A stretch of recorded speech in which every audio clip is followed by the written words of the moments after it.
The day the galaxy realized humans don't bargain. They act precisely. The grand chamber of Vareth Prime Station hummed with the voices of 100 species, each one eager to secure trade agreements and political alliances that would shape the next decade of galactic commerce. Ambassador Yoon Seo-yan stood near the human delegation's modest alcove, her hands folded calmly before her as she watched the chaos of alien diplomacy unfold around her. Had served humanity in dozens of negotiations across the galaxy, and she had learned one truth above all others. Most species talked endlessly because they feared action. Ambassador, Captain Park Jae-won said quietly from beside her, his eyes scanning the crowd with the practiced alertness of a man who had spent 15 years in diplomatic security. The Crethany delegation is approaching. Yoon Seo-yan did not turn her head. She had been expecting this moment for 3 days now.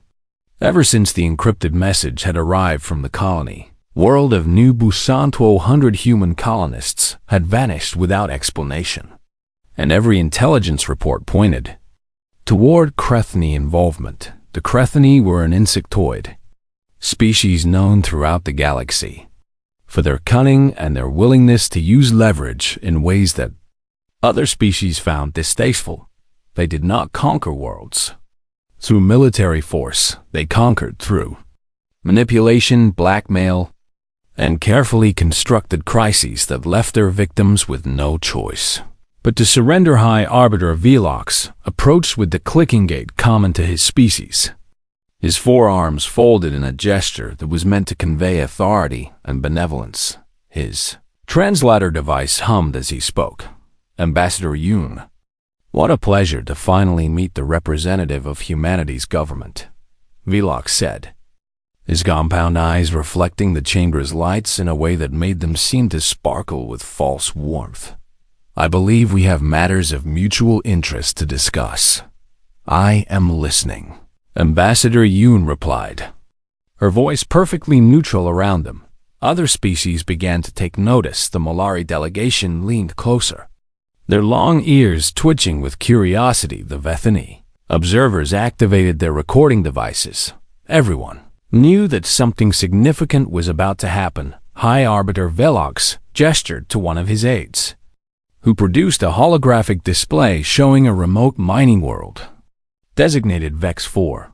It has come to our attention that a group of human colonists has become stranded on this world due to an unfortunate navigational error, Velox said, his tone dripping with false sympathy. The Crethany Consortium has graciously provided them with shelter and protection during this difficult time. Ambassador Yoon's expression did not change. 200 colonists from New Bizen, she said quietly, including 47 children and 12 medical personnel. Yes, precisely, Velox replied, clearly pleased that the humans had accurate information. We are prepared to ensure their safe return to human space. Of course, but such operations require significant resources and coordination. What do you want? Ambassador Yoon asked. The directness of the question seemed to catch Velox off guard for just a moment before he recovered his composure. The consortium requires exclusive mining rights to 3 systems, currently under human control, Velox said, producing another holographic display showing the targeted regions. These are reasonable terms. I think you will agree. Given the circumstances, the chamber fell silent. Every diplomat present understood what was happening. The Crethany had taken hostages, and now they were demanding payment for their return. This was a familiar pattern in galactic politics, and everyone knew how it would unfold. The humans would make a counteroffer.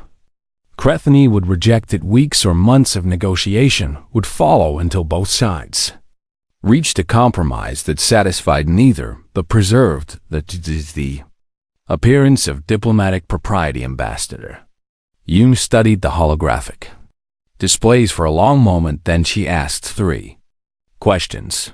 Are all 200 colonists alive and unharmed? Yes, of course, Velox replied with an offended click of his mandibles.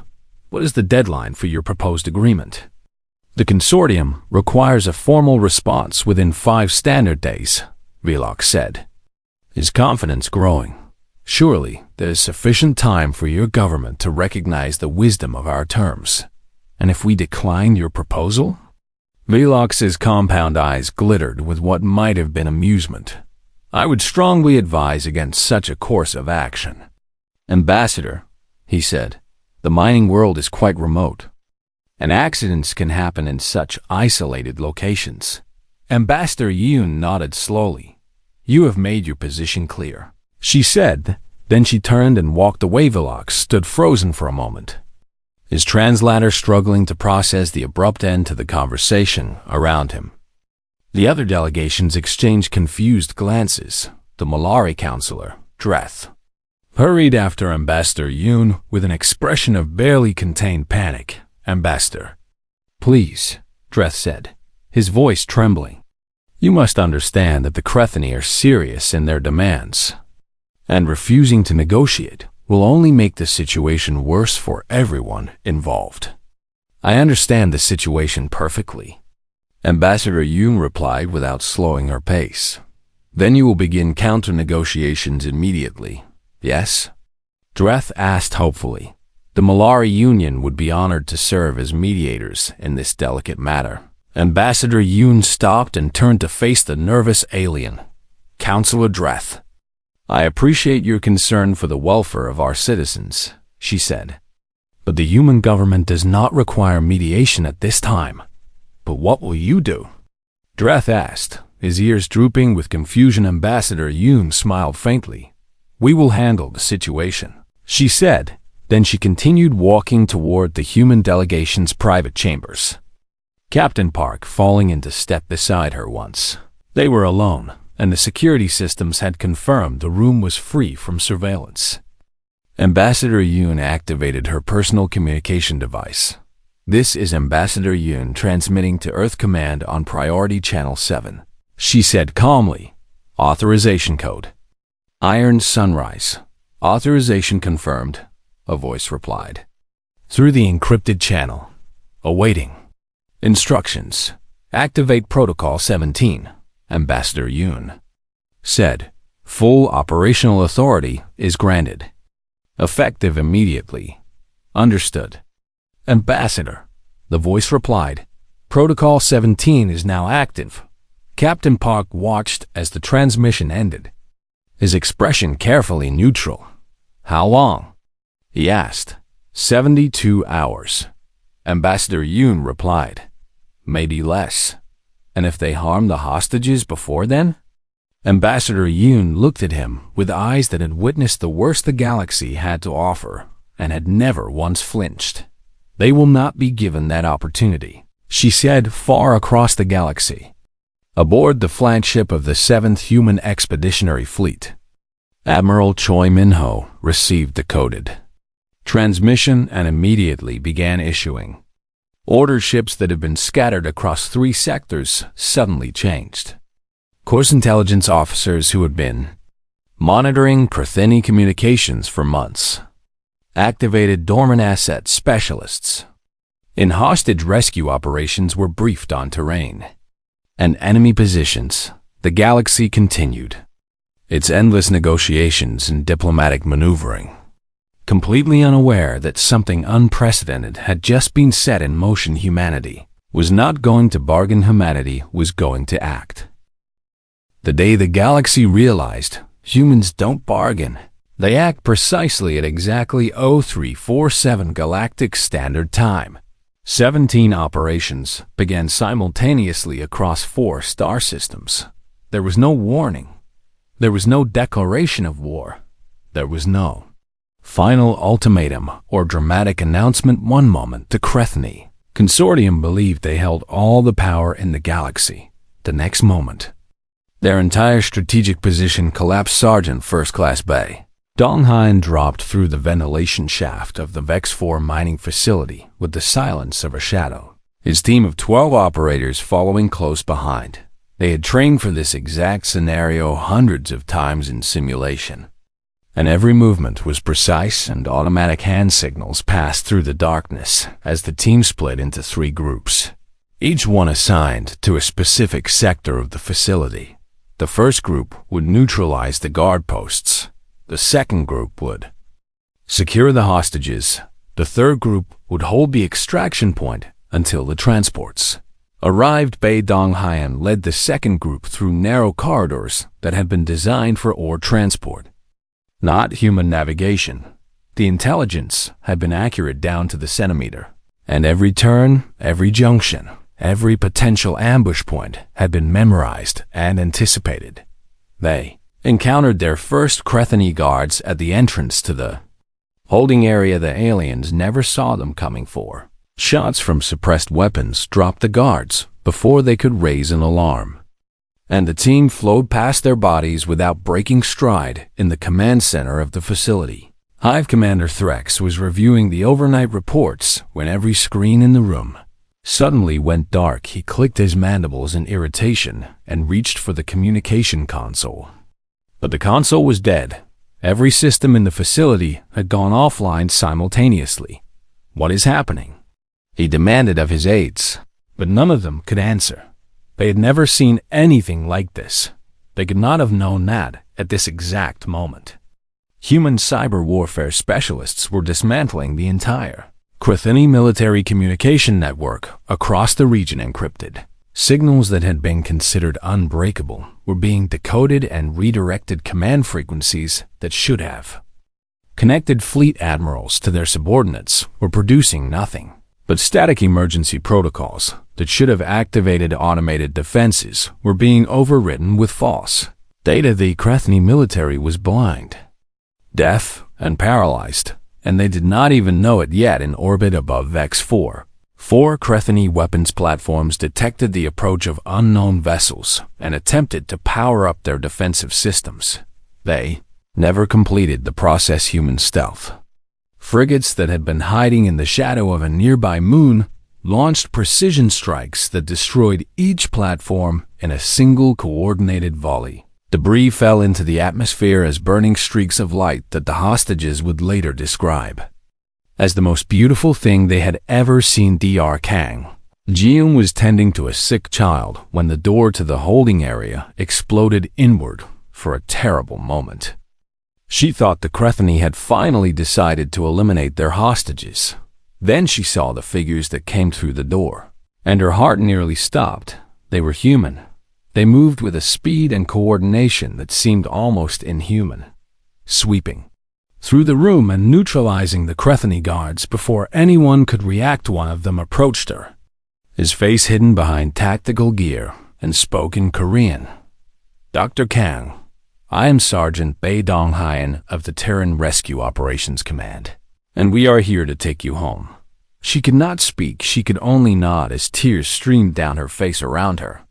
The other hostages were being helped to their feet by soldiers who spoke their names, who knew their medical conditions, who had memorized every detail of their lives in preparation for this moment.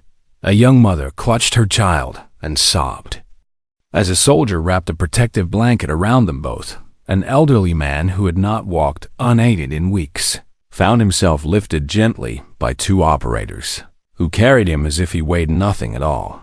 Every hostage was accounted for. Every hostage was protected. Every hostage was moving toward the extraction point. The entire operation inside the facility took 4 minutes. 4 minutes from the first shot to the moment when the last hostage was loaded onto a transport vessel. Hive Commander Threx emerged from the command center to find his facility in ruins and his soldiers scattered on the ground. Some were unconscious, some were restrained, none were dead. He did not understand any other species would have killed them all. Any other species would have exacted bloody revenge for the crime of taking hostages, but the humans had simply neutralized them and moved on. He was still standing in confusion when human soldiers appeared and placed him in restraints. "Why?" he asked the soldier who secured his arms. "Why what?" The human replied, "Why did you not kill us? And why did you not destroy this facility? And why did you show mercy to those who threatened your people?" The soldier looked at him with eyes that held no hatred, no rage, no desire for vengeance. because killing you was never the objective. The humans said, "We came for our people, and now we have them. But what about justice? And what about punishment? And what about making us pay for what we did?" The soldiers shrugged. "That is not our decision to make, so we leave that to the diplomats." And the courts, Trex could not comprehend it. His entire understanding of the galaxy was built on the assumption that power meant the ability to destroy your enemies. But these humans had demonstrated a different kind of power, the power to achieve exactly what they wanted without excess, without cruelty, without the wasteful destruction that every other species considered necessary. As he was led away, Threx asked one more question. "How long did you plan this operation?" The soldier glanced at him. 6 months of preparation for 23 minutes of execution? 23 minutes? From the first breach to the last transport departure.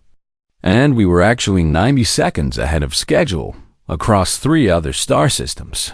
Similar operations had concluded with similar precision Crithony military. Bases that had been considered impregnable were now silent and Dark Fleet command centers that should have coordinated a response to the attack were staffed by officers who could not contact anyone outside their own buildings. The entire military apparatus of the Crethony Consortium in the region had been systematically dismantled without a single major battle, without massive casualties, without the destruction that galactic warfare usually required. When Admiral Choi Minho received confirmation that all objectives had been achieved, he allowed himself a small moment of satisfaction. Then he opened a communication channel to Ambassador Yoon Seo Yeon. "Ambassador, all 200 hostages have been recovered without casualties, and Crethony military capability in the target region has been neutralized. Casualties on our side?" Ambassador Yoon asked. 3 wounded, none seriously, and all personnel accounted 4. "And the Crethony?" 74 killed in combat operations. 238 captured, and the rest have surrendered or fled. Ambassador Yoon nodded slowly. "Then it is time to send our message to the galaxy." "What message would you like to send?" She smiled faintly. "The truth, Admiral, and nothing more." As the human transports departed Crethony space with their precious cargo of rescued citizens, the galaxy finally began to understand what had happened, but understanding would come slowly, and the full implications of what they had witnessed would not be clear for some time for now. All that mattered was the sight of 200 humans embracing their rescuers and weeping with joy as they left their prison behind. Dr. Kang Jiun stood at a viewport and watched the stars blur past. She had never felt so proud to be human in her entire life. The day the galaxy realized, humans don't bargain. They act. Precisely after 2 hours of silence was not something the galaxy understood when the Crethony Consortium sent their first follow-up message demanding a response to their generous offer. They received nothing but a formal acknowledgement that the communication had been received when they sent their second message, more aggressive in tone and filled with subtle threats about the welfare of the hostages. They received the same response, a simple confirmation that their words had been noted. Nothing more. Merchant Lord Skaxis paced the length of his private chamber aboard the Crethony diplomatic vessel, his mandibles clicking with frustration as he reviewed the communication logs for the 100th time. "They are mocking us," he hissed to his aide. "The humans think they can delay and stall until we grow tired of waiting. Perhaps they are simply slow to make decisions," the aide suggested carefully. "Their government is young and inexperienced in galactic affairs. Then they are fools." Skaxis replied, "Send another message and make it clear that our patience has limits." The message was sent. The response was identical to all the others across the galaxy. Other species watched the developing situation with growing confusion.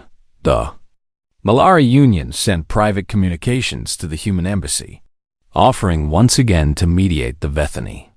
Collective suggested that perhaps a face-saving compromise could be arranged that would satisfy both parties. The ancient Thrall Dominion, which had observed galactic politics for 10,000 years, sent a simple warning that the Crethani were not known for making empty threats. Ambassador Yun Asioing responded to each communication with polite gratitude and the same simple phrase: "We understand the situation. No counteroffers were made, no threats were issued, no pleas for mercy or appeals to galactic law were recorded." The humans simply said nothing of substance and continued about their business as if 200 of their citizens were not being held captive on a hostile World Councilor Dreth of the Malari Union could not understand. I had dealt with dozens of species in hostage situations over his long career, and all of them had followed the same pattern. First came the outrage and the demands for immediate release. Then came the negotiations, the compromises, the careful exchange of concessions that allowed both sides to claim victory while the hostages were quietly returned. It was civilized. It was how things were done. But the humans were doing nothing at all. And Dreth found this silence more terrifying than any threat could have been. "They are planning something," he said to his colleagues during a private meeting of concerned delegations. "The humans are not stupid, and they are not passive. So this silence must mean something. Perhaps they have simply accepted that they cannot win." A Vathani observer suggested, "They are a young species with limited military resources, and challenging the Crethani directly would be suicide." "No," Dreth replied, his ears flattening against his skull. "I have studied the humans since they first emerged onto the galactic stage, and acceptance is not in their nature. So something else is happening here." He was right, something was happening. But it was happening in places that no one was watching. Lieutenant Han Yuri sat in the intelligence center of the heavy cruiser Indomitable, her eyes fixed on screens that displayed real-time data from dozens of covert sources, scattered throughout Crethani space for 6 months. Human intelligence operatives had been mapping every detail of the Crethani military infrastructure, communication frequencies, patrol routes, defense satellite positions, and command hierarchies. Had all been cataloged with painstaking precision, though. One had asked why this information was being gathered. The officers who collected it understood that questions were not necessary when the time came. They would know what to do with it. "Lieutenant," a technician called out, "we have confirmation from Asset 7. And the hostages are being held in the secondary mining facility on the eastern continent of Vex 4. "How many guards?" Han Yuri asked. "Approximately 200 Crethani soldiers in rotating shifts, with heavy weapons emplacements covering all approach vectors." Weaknesses? The facility was designed to process ore, not to serve as a prison. So the ventilation systems are extensive and poorly monitored. Han Yuri nodded and transmitted the information to Admiral Choi Minho aboard the fleet flagship across 3 sectors. Human vessels continued their silent convergence. The ships moved through unmonitored shipping lanes and uninhabited systems, their transponders dark and their communications encrypted beyond any known decryption capability.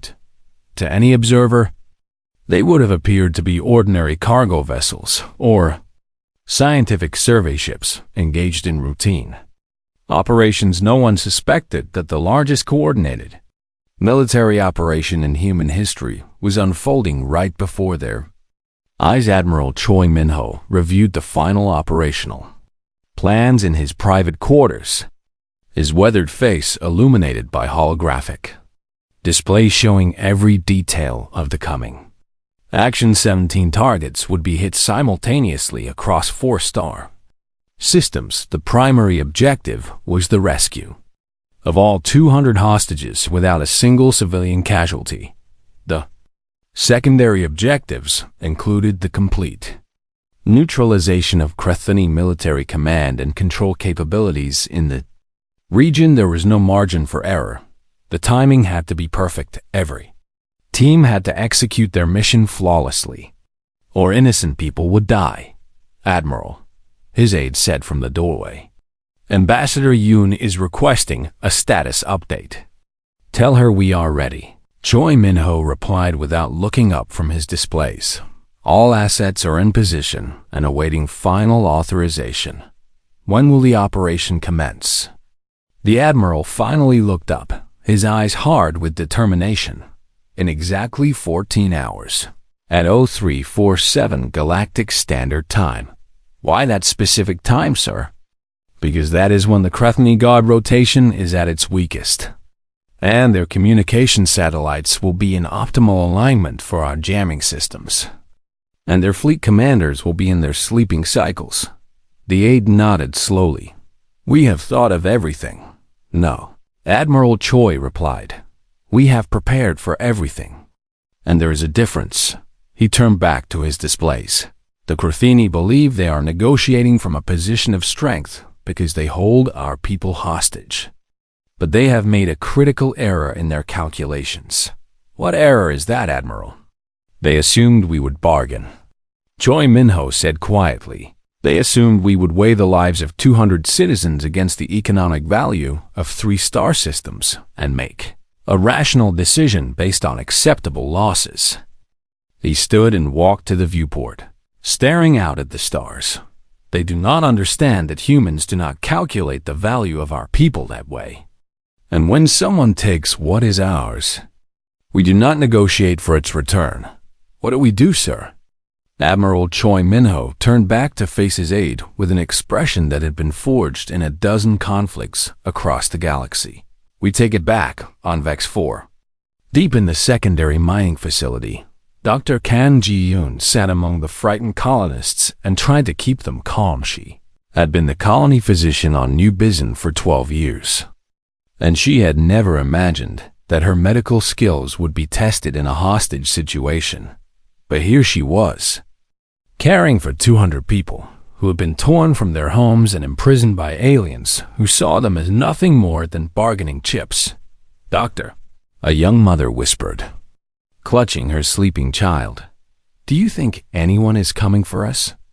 Dr. Kang looked at the woman and saw the fear in her eyes.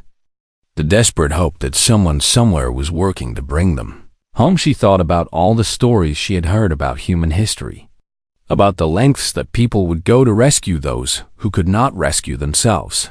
Yes, she said firmly, someone is coming. She did not know how right she was.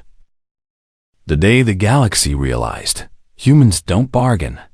They act precisely. The emergency session of the Galactic Council was the most heavily attended gathering.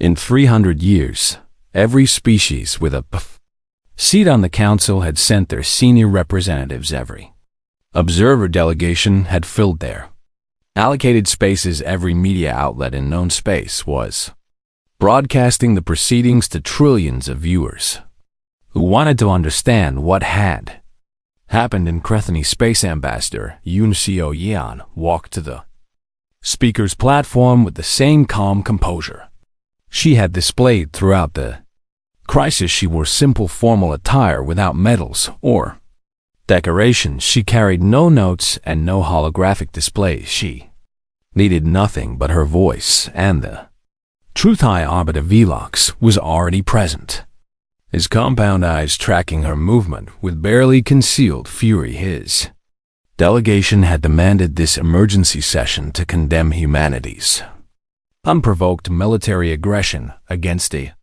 sovereign power. He expected the galaxy to rally to the defense of established diplomatic norms. He expected outrage at humanity's violation of every protocol that governs civilized interaction between species. He was about to be disappointed. Honored members of the Galactic Council, Ambassador Yoon began, her voice steady and clear. I stand before you today to provide a full accounting of recent events involving the Crethony Consortium and the citizens of Earth. She pressed a control on the podium, and a holographic display appeared above the chamber.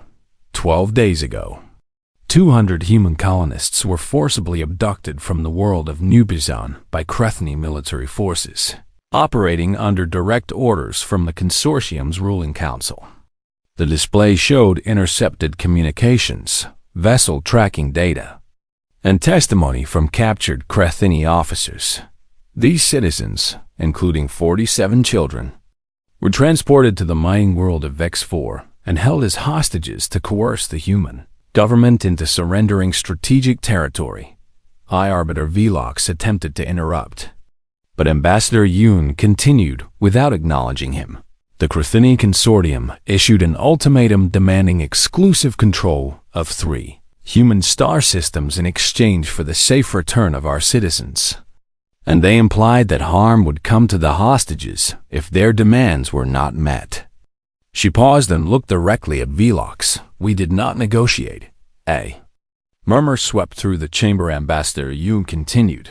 "Instead, we conducted a coordinated rescue operation that successfully recovered all 200 hostages without a single civilian casualty. And we neutralized Crethini military capabilities in the region to ensure they could not threaten our citizens again. This is an outrage." High Arbiter Velox finally shouted, rising from his seat. "The humans have committed an act of war against a sovereign member of this council, and they must be condemned and punished for their criminal aggression." Ambassador Yoon waited until his outburst subsided before responding. "High Arbiter Velox, you took our people from their homes, and you imprisoned them in a mining facility under armed guard.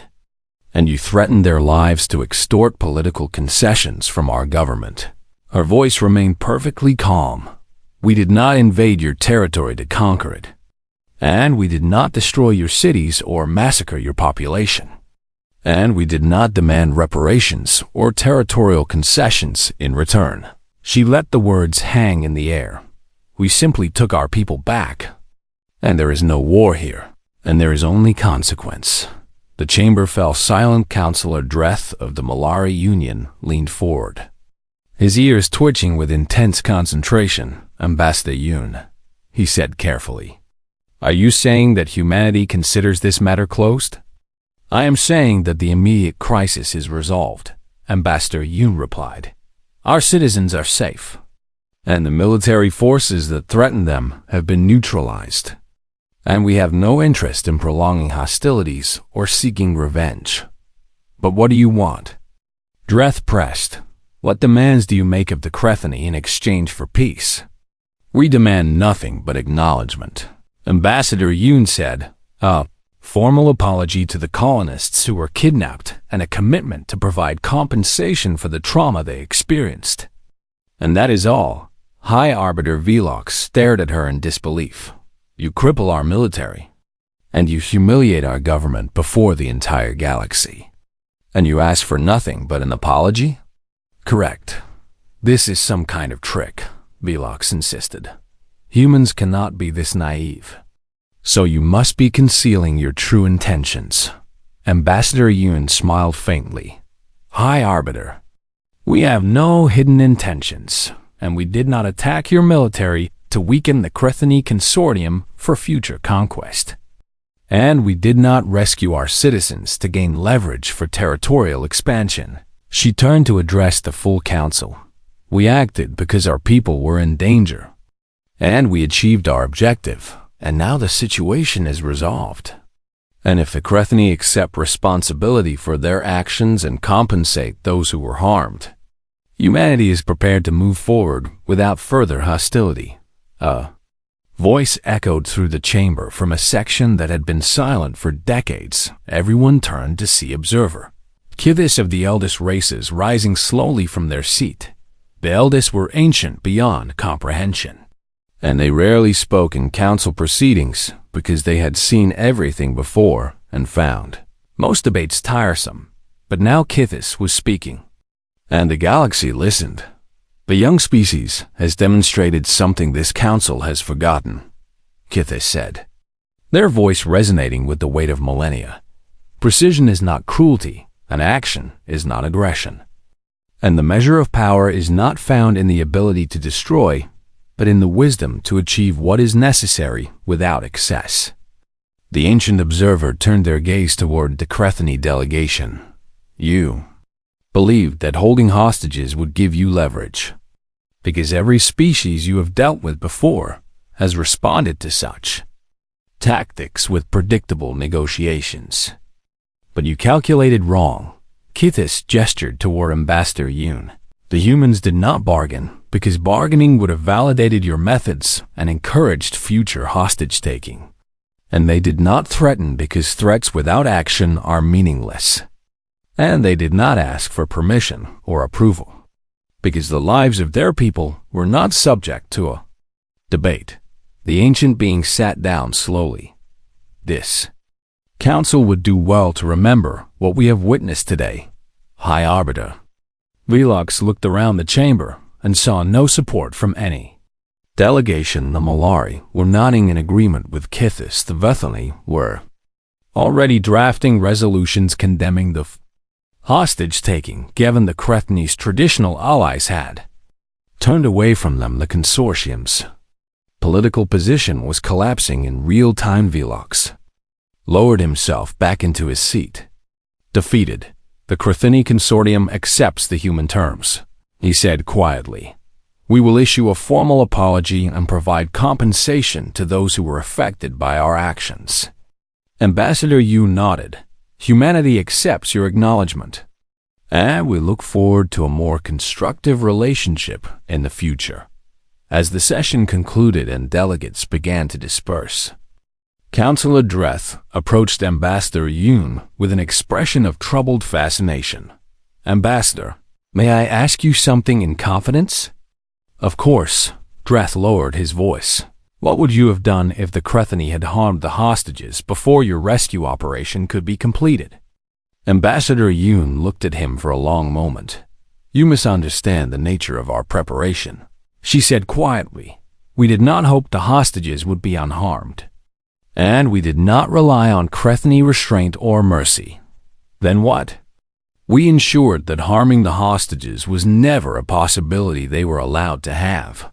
Dreth felt a chill pass through him. How can you ensure such a thing? Ambassador Yoon smiled faintly. By being prepared to act before they could, and by having assets in place that they never detected, and by understanding their decision-making processes better than they understood themselves. She turned to leave. The Crethany believed they were in control of the situation. Counselor, but they were never in control. And we simply allowed them to believe they were until we were ready to act. Dreth watched her walk away, and he understood something fundamental about humanity that he had never grasped before. They did not react to threats. They anticipated them, and when they finally moved, it was with a precision that left no room for their enemies to respond. The day the galaxy realized humans don't bargain. They act precisely 6 months after the rescue operation.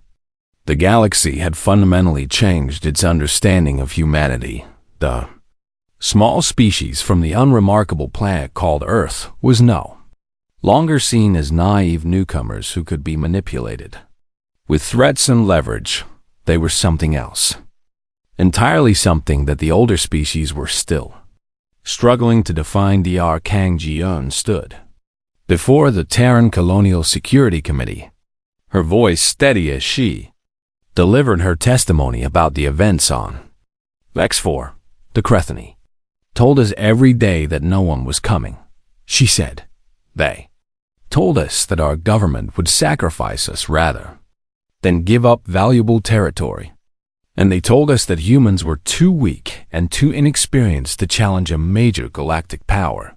She paused and looked at the committee members. But I never believed them. And do you know why? The committee chairman leaned forward. Please tell us. Doctor, because I grew up hearing stories about what humans do when our people are in danger. And I knew that somewhere out there, people were working to bring us home. And I was right. She smiled faintly. At exactly 0347 Galactic Standard Time, the door to our prison exploded open, and soldiers appeared who knew our names, who knew our medical conditions, who had prepared for months just to save 200 people they had never met. Our voice caught slightly. They did not tell us to be brave. And they did not ask us to wait. And they simply said 3 words. We are here. Across the galaxy. Other species were drawing their own conclusions about what the VEX-4 operation meant. The Molari Union formally requested a defensive alliance with Earth, citing humanity's proven commitment to protecting its citizens. The Vithuni Collective opened negotiations for technology, sharing agreements, recognizing that human military capabilities were far more advanced than anyone had suspected. Dozens smaller species that had been victimized by larger powers for centuries began sending diplomatic envoys to human space, hoping to find protection under humanity's unexpected umbrella. Captain Park J1, now promoted to security director for the entire diplomatic corps, reviewed the incoming requests. In his new office on Earth, we are receiving more alliance proposals than we can process, his aide reported. Species I've never even heard of are asking for mutual defense treaties. Why? Park asked, though he already knew the answer, because they have noticed something about the VEX-4 operation that most people missed. And what is that? We did not conquer the Crethini, and we did not demand territory or reparations or political submission. And we simply rescued our people and left. The aide nodded. They see us as protectors rather than conquerors. And for species that have spent centuries being exploited by larger powers, that distinction matters enormously. Park leaned back in his chair. And they believe we will extend that protection to them. Will we? Park considered the question carefully. That is not my decision to make. But I suspect that any species that genuinely needs protection and is willing to be a good partner will find humanity receptive. He turned to look out the window at the blue sky of Earth. We did not ask to be the galaxy's guardians. But perhaps that is exactly why we are suited for the role on the other side of the planet. Ambassador Yoon Seo-yeon received a visitor that no human had ever expected to meet. Observer Kithis of the eldest races had traveled to Earth for the first time in recorded history. The ancient being moved slowly through the embassy garden, their form difficult to perceive clearly, as if they existed partially in some other dimension that human eyes could not fully process. I have watched 10,000 species rise and fall, Kithis said. Most of them followed the same pattern. They grew strong, and they conquered their neighbors. And they built empires that crumbled from internal corruption within a few thousand years. Ambassador Yoon walked beside the ancient being, matching their unhurried pace. And what makes humanity different? That is what I came here to understand. Kithis paused beside a small fountain that had been designed to represent the flow of water on old Earth.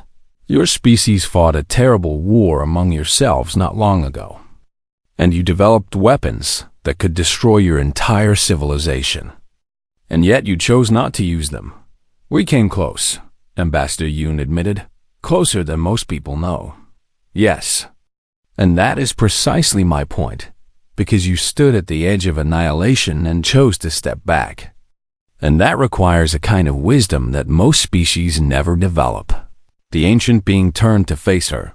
The VEX-4 operation demonstrated the same quality on a smaller scale.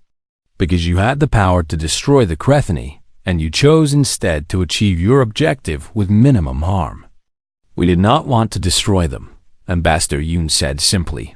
We wanted our people back. And that clarity of purpose is rare beyond measure. Kithis replied, most species cannot separate their desire for justice from their desire for revenge. And they cannot distinguish between necessary action and gratuitous violence.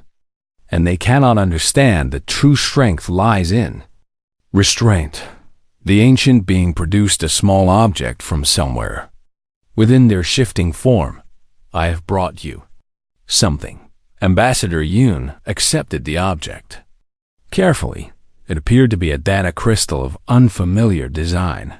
This contains access codes to the eldest archives. Kithis explained. knowledge gathered over millions of years from every corner of this galaxy. Why would you share this with us?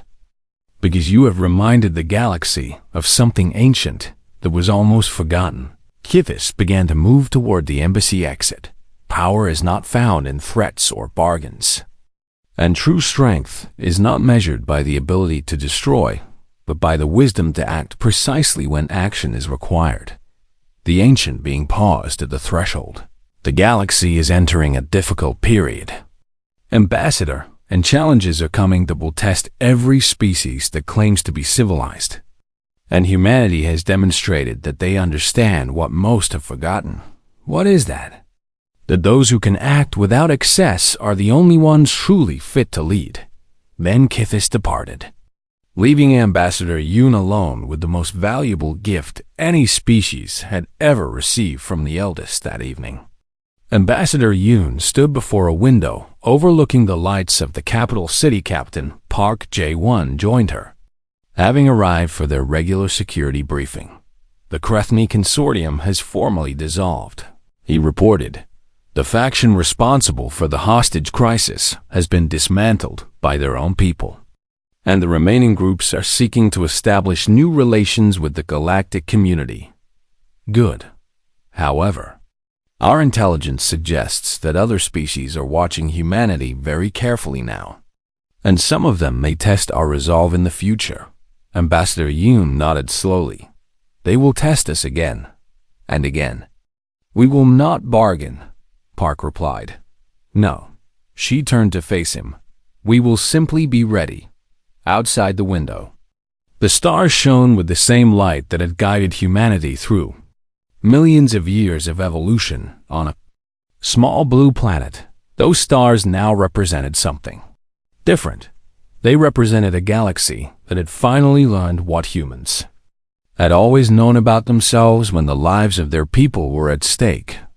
Humans did not make speeches or issue threats or engage in endless negotiations. They prepared with meticulous care. They acted with surgical precision, and they achieved exactly what they intended. Nothing more, nothing less. The galaxy had learned this lesson, and it would not be forgotten somewhere in the darkness between stars. Other species were already adjusting their calculations about what humanity was capable of, and they were right to be concerned, because humans did not bargain. They acted precisely, and they were always ready.